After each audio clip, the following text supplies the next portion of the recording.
अस्सलाम वालेकुम व्यूवर्स, उम्मीद है आप खैरियत से होंगे। एक और बहुत ज़बरदस्त ड्रामा स्टार्ट हुआ है ARY डिजिटल से, वो पागल सी, जिसने लिखा है सादिया अख्तर ने और डायरेक्टर हैं फैसल बुखारी। दीगर कास्ट में शामिल हैं हिरा खान यानी सारा, उमर शहजाद यानी वहाज, ज़ुबाब राना यानी शाज़मा और साद कुरैशी यानी ज़हीन। एक छोटी सी कास्ट के साथ बना ये ड्रामा काफ़ी रेटिंग दे रहा है, यकीनन अपनी स्टोरी की वजह से और कास्ट की बेहतरीन परफॉर्मेंसेस की वजह से। स्टोरी ये है कि बाबर अली यानी एहसन एक बड़े बिजनेसमैन हैं और उनकी दो बेटियां हैं।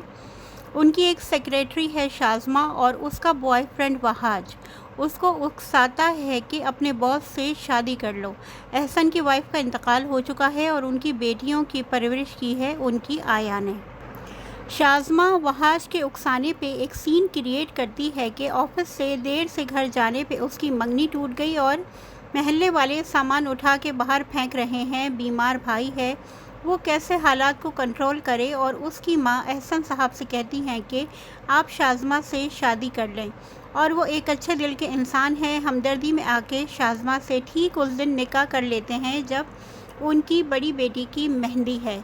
वहाँ सब परेशान हो जाते हैं, बातें बनती हैं, बेटियां नाराज़ हो जाती हैं और बाद में उनको शाज़मा संभालने की कोशिश करती है ताकि दिलों में जगह बना सके। बड़ी बेटी की शादी हो जाती है। छोटी सारा जो ज़्यादा जज्बाती और ज़िद्दी है, वो शाज़मा का वजूद बर्दाश्त नहीं करती। आया को भी घर से फारिग कर दिया जाता है। ज़हीन जो बाप की जगह ड्राइवर की जॉब कर रहा है, सारा से हमदर्दी करने लगता है। घर में आए दिन सारा और शाज़मा के झगड़े होते हैं जो एहसन साहब को सारा से मुतनफ़िर कर रहे हैं। शाज़मा का प्लान है कि सारे घर और एहसन की प्रॉपर्टी पर कब्ज़ा करके वहाज के साथ अपनी मर्ज़ी की ज़िंदगी गुजारे, मगर वहाज अब कुछ और ही सोच रहा है। उसकी नज़र है एहसन की करोड़पति बेटी सारा पे। नाजरीन, आगे और भी मज़ा आने वाला है। मैं आपको अपडेट करती रहूँगी, जुड़े रहिए मेरे चैनल के साथ।